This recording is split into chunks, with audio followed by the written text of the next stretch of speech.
Mesdames et messieurs, bonsoir. Ravi de vous retrouver dans cette nouvelle édition de votre journal de la soirée dont tels sont les faits marquants.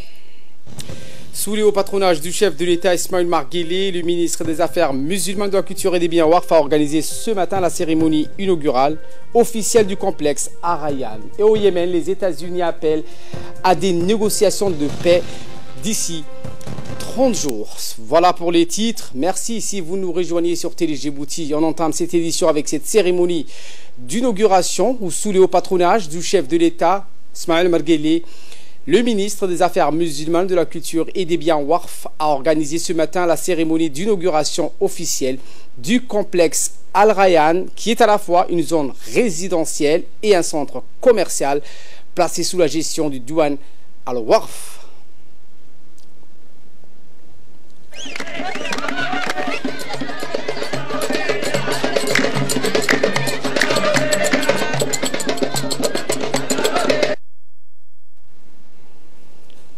Ce complexe est situé au Sans-Fil. Il a été financé par la Banque islamique de développement sur un prêt d'un montant total de 10 millions de dollars, soit 1,780 milliard de nos francs. À son arrivée, le chef de l'État, accompagné de son épouse et présidente de l'UNFD, Mme Khadra Mahmoud Haïd, ont été accueillis par le ministre des Affaires musulmanes, de la Culture et des Biens Waqf, M. Moumin Hassan Barre. Outre le couple présidentiel, cette cérémonie a vu la présence du PDG de la Banque islamique pour le développement, le ministre des Affaires musulmanes, de la Culture et des Biens Waqf, le président de l'Assemblée nationale, des membres du gouvernement, des parlementaires, des membres du corps diplomatique accrédité à Djibouti, des représentants des agences internationales et autres ONG, des élus locaux et ulémas, ainsi que de nombreuses personnalités civiles et militaires. Le président Guélé a procédé en personne à l'inauguration officielle du complexe résidentiel et commercial. La cérémonie inaugurale a débuté par la lecture d'un verset du Saint-Coran du cheikh Abdurrahman Dantaoui. Il a été suivi de la présentation d'un sketch et d'une projection d'un documentaire sur la conception et la réalisation du projet de construction.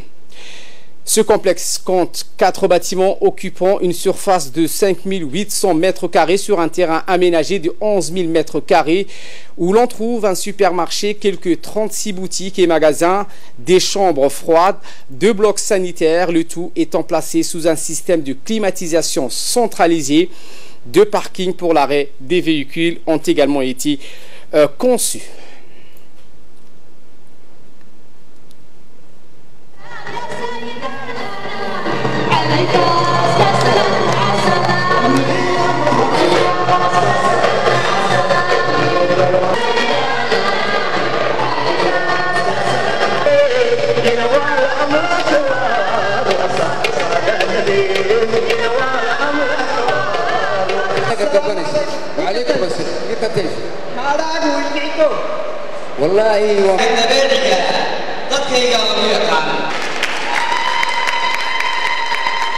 Le directeur du Diwan al-Zakat, Elminour Jama, n'a pas manqué de remercier la Banque islamique de développement pour le prêt consenti, ce qui aidera, selon lui, l'institution à compter sur d'importantes ressources financières pour mener à bien ses diverses activités. Président, votre présence parmi nous aujourd'hui illustre parfaitement l'importance que vous accordez au développement d'une institution comme le Diwan des Biens Waqf.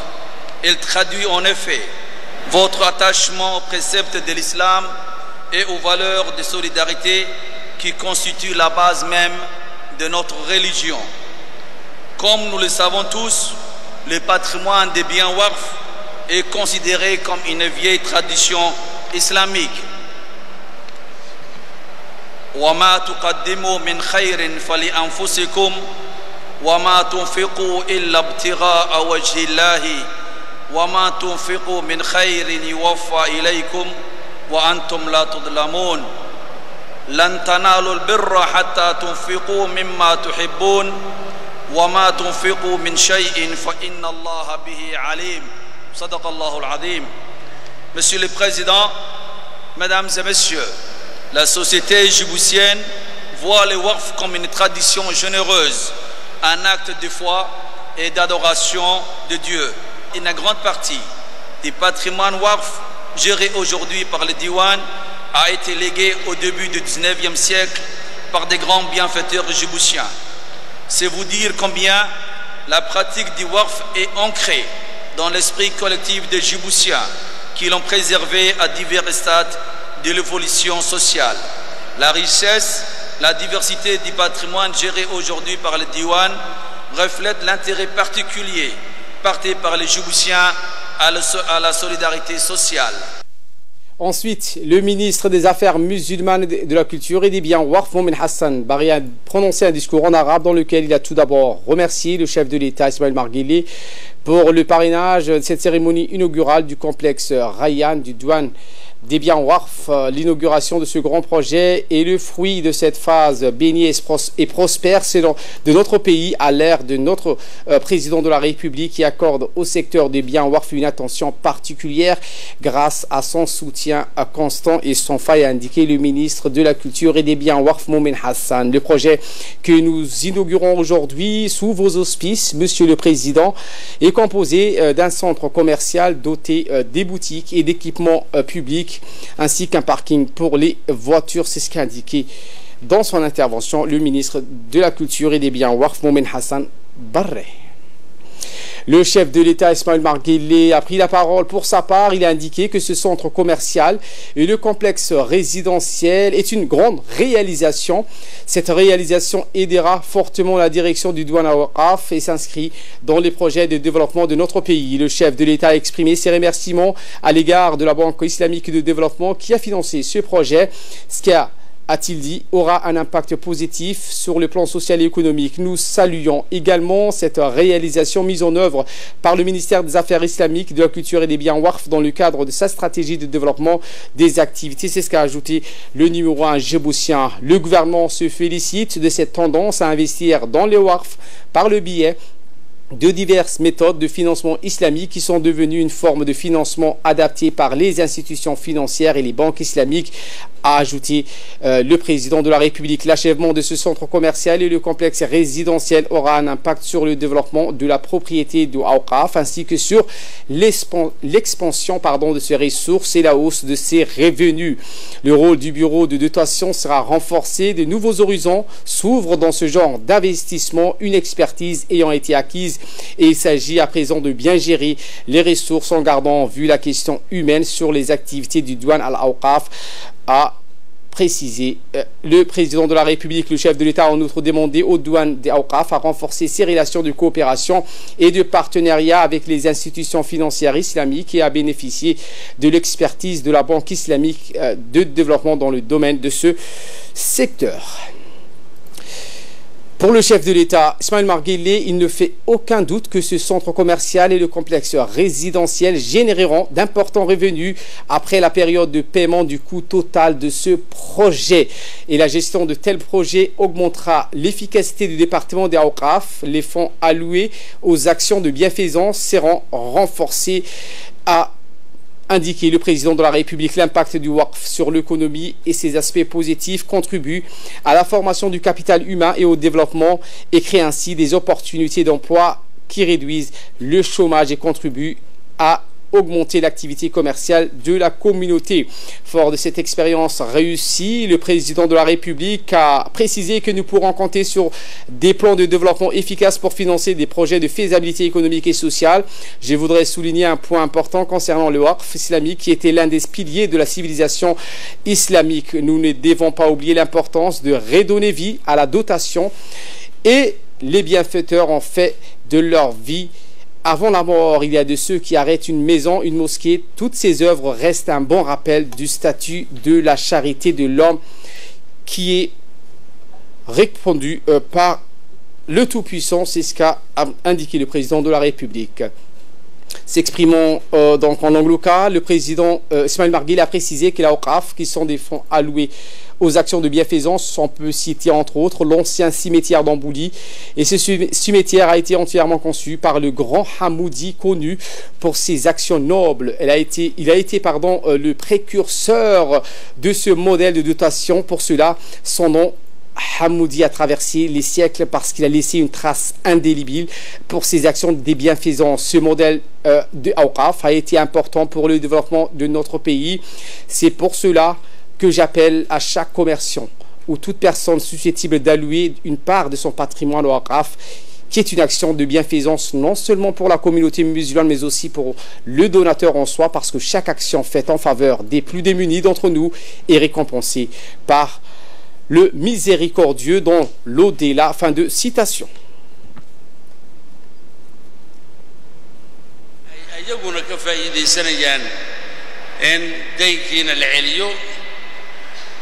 wixii ka soo baxana loo hayo waqfiga inay tahay inay gartaan weey dalkeennu ha noolaado shacbigeennu ha noolaado assalamu alaykum wa rahmatullah.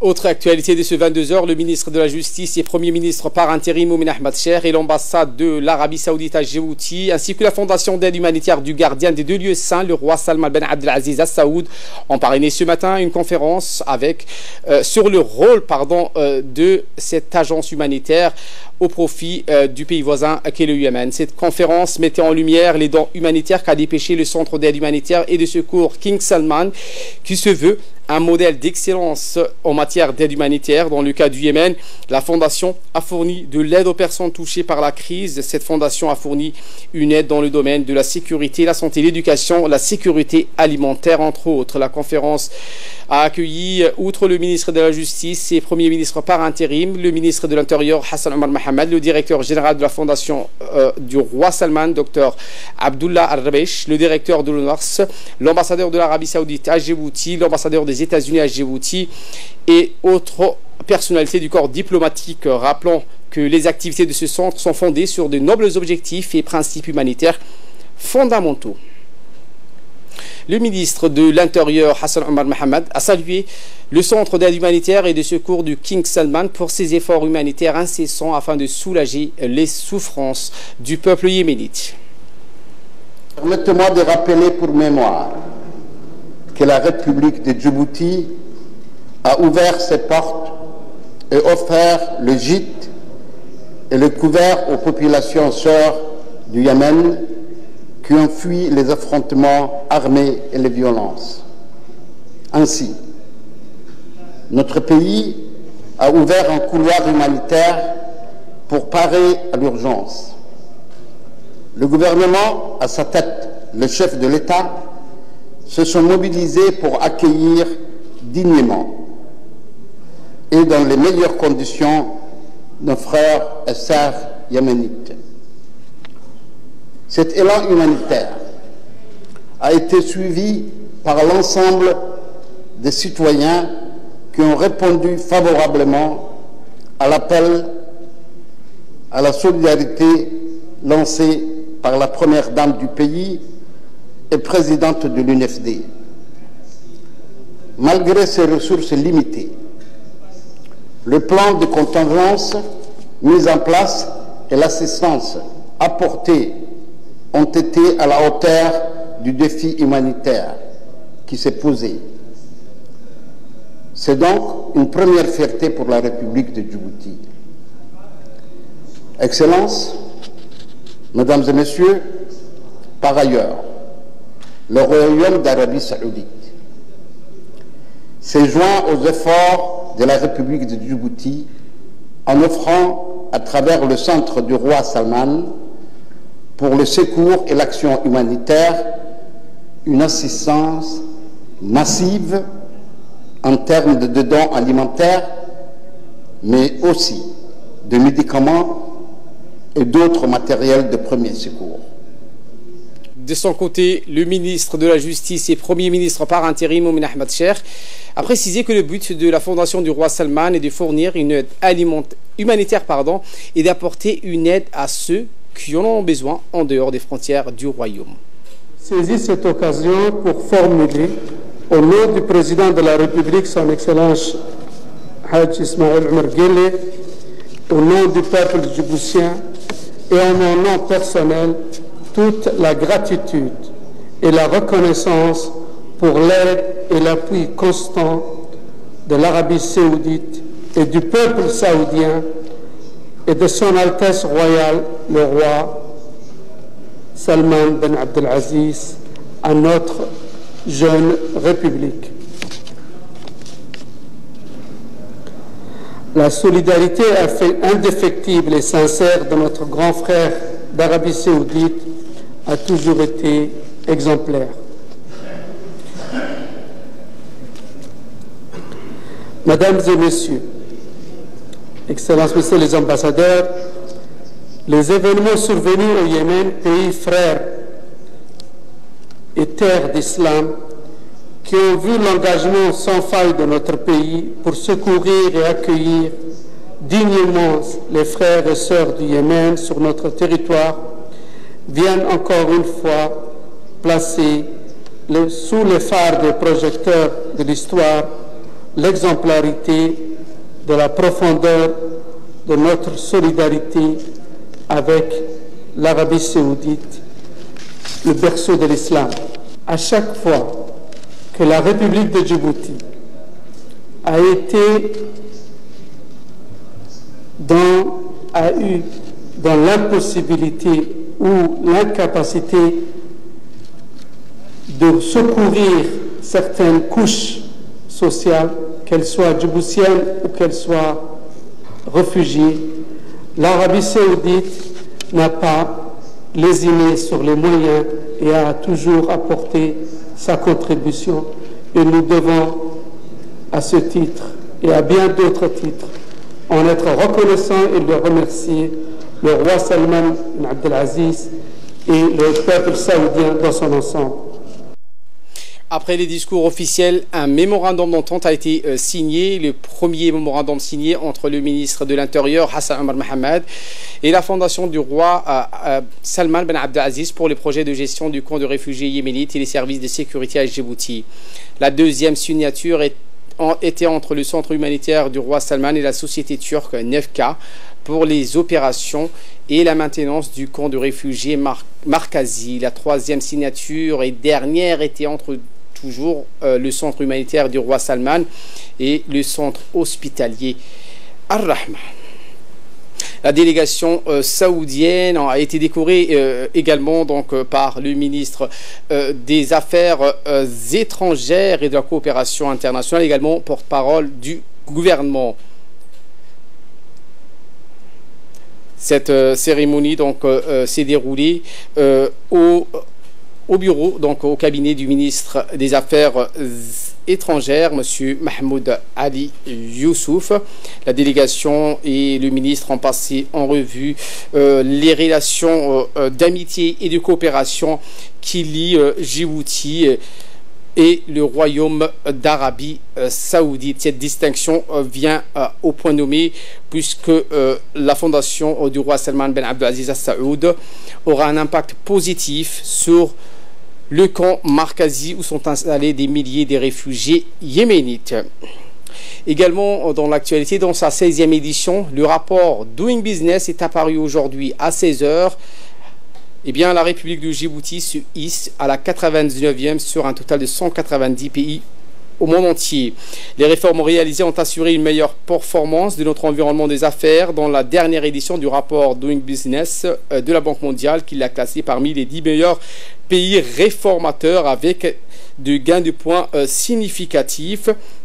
Aux différents critères, l'on est passé ainsi d'un classement général de 154e à 99e position sur 183 économies évaluées, d'où un gain de 55 places au niveau d'un certain nombre de critères stratégiques, Djibouti ayant gagné des points variant de 36 à 92 places. Les processus des réformes ont été accentués par les autorités nationales pour consolider davantage la position de notre pays dans le rapport Doing Business 2019 dont le classement est stipulé aujourd'hui.